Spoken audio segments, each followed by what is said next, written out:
We're starting into comparing two proportions and two means. So the first question we've got is, what do they mean when they say the sampling distribution of the difference between two proportions? Yeah, it's one minus the other. So basically it's the distribution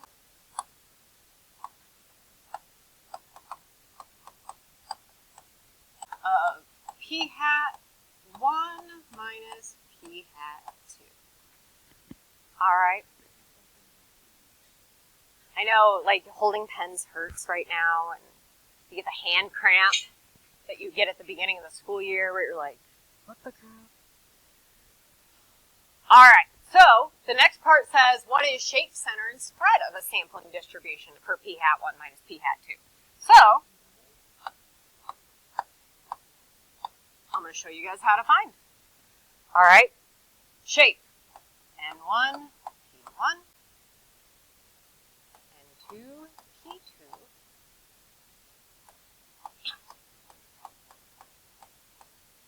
N is the number. And all of these should be greater than or equal to 10. And if that is true, then it's going to be approximately normal. So remember, we did the NP and then N times 1 minus P when we just did a single proportion. You just have to check it for both of the two proportions that you're doing. All right. Center is calculated by taking p hat 1 minus p hat 2. All of the p's should have a hat, but do you guys want me to go write all the hats on there?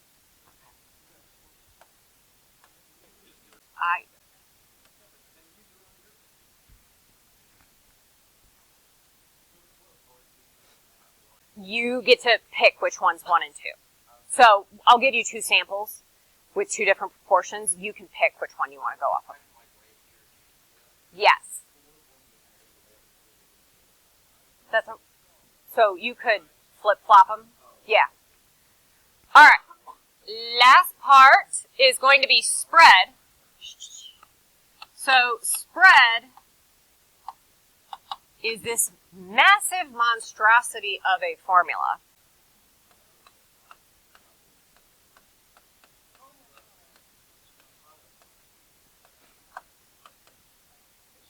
We're gonna be fine. Not n squared. But you only have about 5 weeks left of this class. We are doing a project. Yeah. Yeah, no, we're good. All right, how you guys doing on getting that monster of a formula written down?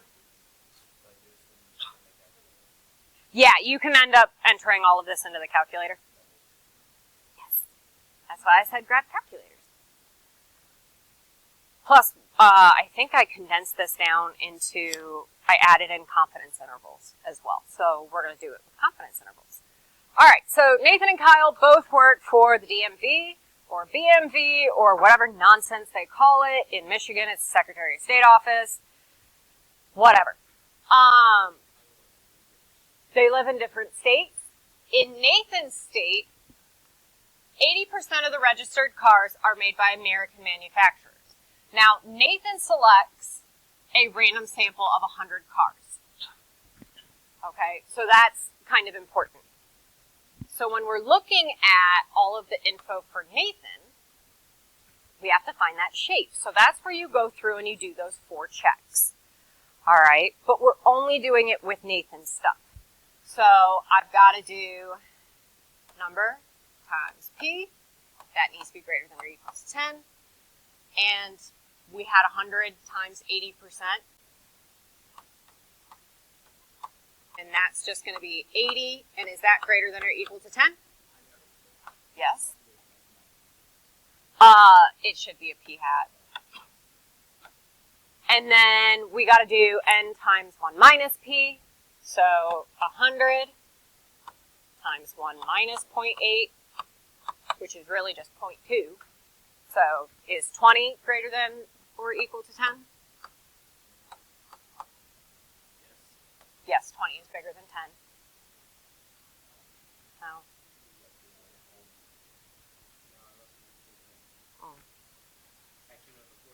The fact that they literally have a Florida Man website, they're lacking in the brain departments. It's okay. It makes me laugh. Yes. All right, so based on these two checks, Nathan's distribution is going to be what? Normal. So approximately normal. All right. Now we've got Kyle's stuff. In Kyle's state, only 60% of registered cars are made by American manufacturers. Kyle selects a random sample of 70 cars. All right. No real change. We're going to do Kyle's stuff, and it's going to be N2, P2 times, what was it, 60%? Is that greater than or equal to 10? We've got 70 times 1 minus 0.6. What is that, 28? I was going to say 70 minus 40 is 30. Minus 2 more is 28. Yep, we're good. 28. That's greater than or equal to 10. So Kyle's stuff is also approximately normal. All right. Now when it says Y, all you got to do is show me that. Okay? So that's your evidence when you go to back it up. All right? The next part says find the mean of the sampling distributions. So do we want to do Nathan's crap first? Because it seems like he's got a higher percentage. Yep. So, back to the Mm-hmm. For that one, is it normal? Because the normal minus the normal. He's saying when you're looking at the distribution from Nathan to Kyle, if this is a normal distribution and this is a normal distribution, then when you subtract them, it's still normal. Normal minus normal is normal. All right, so we are doing P hat for Nathan minus P hat for Kyle.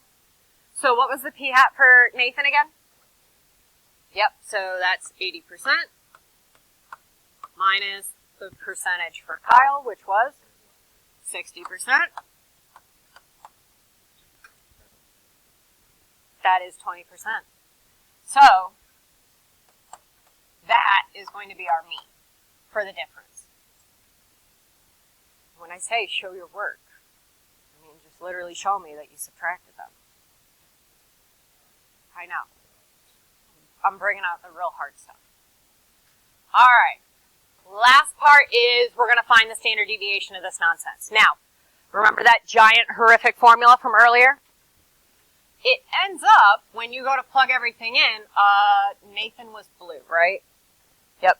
So Nathan had 0.8 times 1 minus 0.8, which is just 0.2, divided by my sample of 100, plus, and then Kyle's crap is 0.6 times 0.4 over his sample size. And you guys know alpha y equals gets you the fraction bar, right?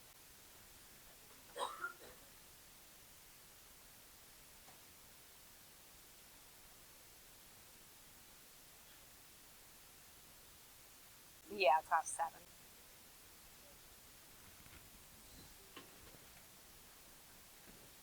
I was really hoping I had a little haircut, but I don't know.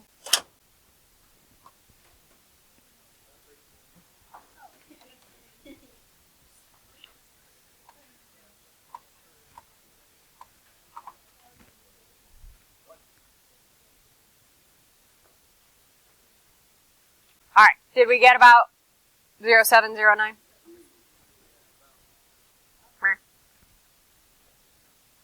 Okay, flip the page. All right, so when calculating a two-sample Z interval, all right, you've got 3 conditions that need to get met. It's got to be random. Yep. Sample needs to be less than 10% of the population? Yeah, I'll get rid of the equal to. And then we need large count. It does. I was going to say, that cheat sheet from Unit 2 has the 2 sample stuff on there, too. It is. I have a big brain. All right, so in some of the homeworks, you're going to have one sample of, like, males versus females. You're going to want to split those up into 2 groups, so I don't know if you want to write this in as a note. So in homework, if it's just one sample, split into 2 groups.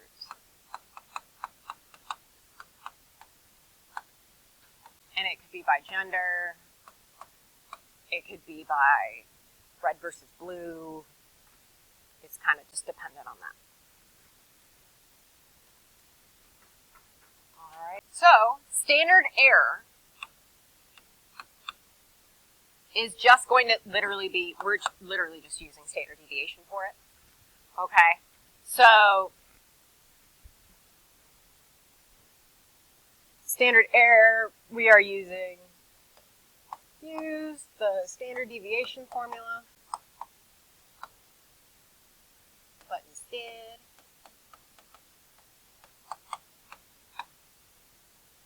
he has.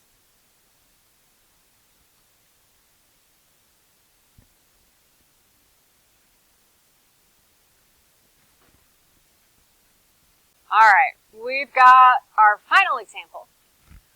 All right, so have opinions changed about gun control? Gallup regularly asks random samples of U.S. adults their opinion on a variety of issues. In a poll of 1,011 adults in January of 2013, 38% responded and said that they were dissatisfied with current gun laws and policies and they want them to be stricter. Whereas in January of 2012, they asked the same number of people, and they got 25% that agreed with that statement. So, first thing I want to tell you is Sandy Hook happened in December of 2012. Do you think that had an impact, asking right in the next month about gun laws? Yeah, kindergartners, first graders. People get a little upset with that. All right, so it says, why should we use a confidence interval to estimate this change in opinion rather than just saying it increased by 13 points? So the main one is there could be other factors that impact it.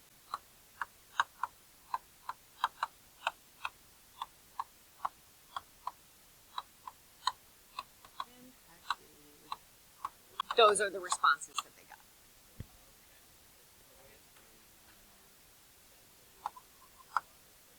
They're saying 38% responded with this answer. So, example, Sandy Hook was December of 2012. So, right before they asked the survey. All right, what other reasons could we use to say that, yeah, maybe not saying it changed by 13%? What do we think about that sample size? Yeah, it's definitely a super teeny tiny sample size. All right. Yes.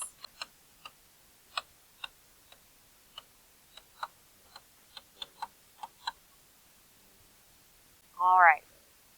So, for the next step, we're going to go through and run a 90% confidence interval. Okay? So the first thing we've got to do is our calculator, I'll get you there in a minute. We need to find X and stuff like that. So, what do we want to do? 2013 as P1? All right, P1 is our 2013 data. So, notice that they asked these 1,011 people, but they only gave us a percentage. So we need to actually go through and figure out the number of successes for this, because your calculator asks you x1 and then n1, so it's successes out of total. So what do you end up getting for that? No, we're going to do 2 prop. All right, so 384 people? Yeah. I was going to say. All right. And then p hat 2 is going to be our 2012 data. So that's the same number of people, except it was 25% of our data. So that equals what?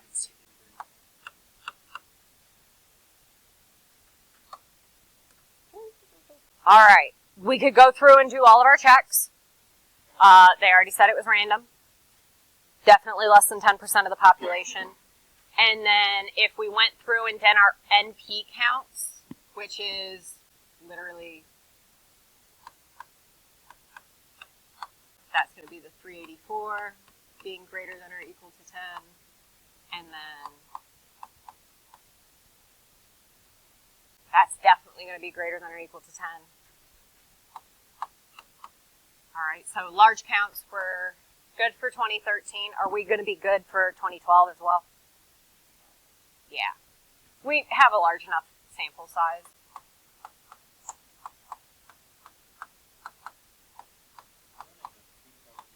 Or, no, interval.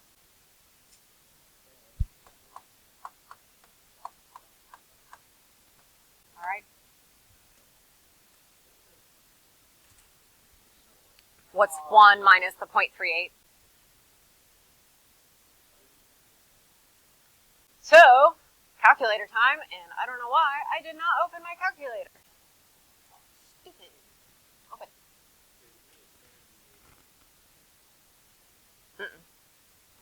But are you looking, is it stats or data?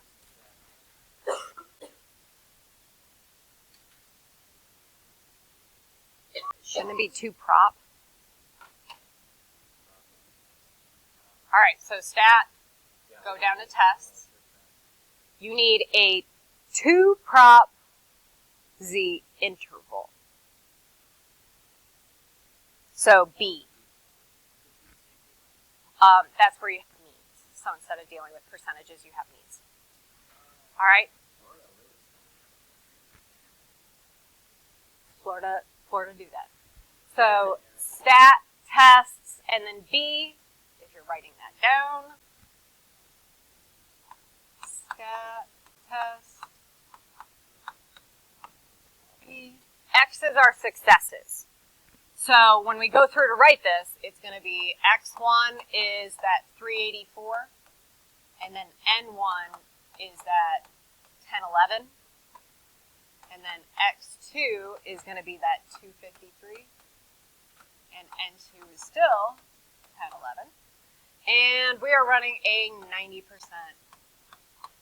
confidence interval.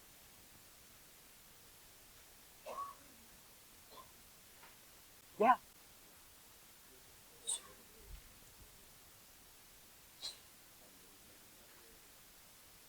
Oh, you put X1 and N1 in the wrong spots. N1 should be smaller. N. Yeah, it matters what order you go in. So I literally, bless you. Good God, we be dying. So X1 is going to be that 384. N1 is going to be our sample size. And the next one was what, 253? And then confidence level is 0.9. Delete. It already did it.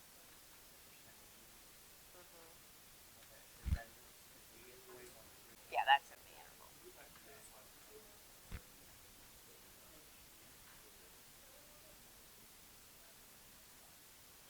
All right, so we're all dying. What did we end up getting for that confidence interval? 0.09. All the way up to 0.1632. All right. So, is the 13% that we calculated in that range? Yeah. So, last step is kind of writing everything out. So, we are 90%.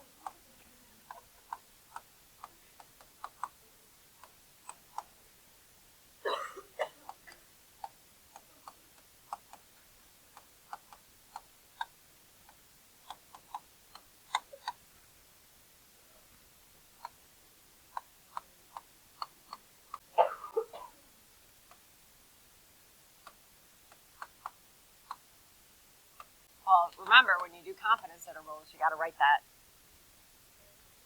stupid sentence. That's it. Woo! Tomorrow night,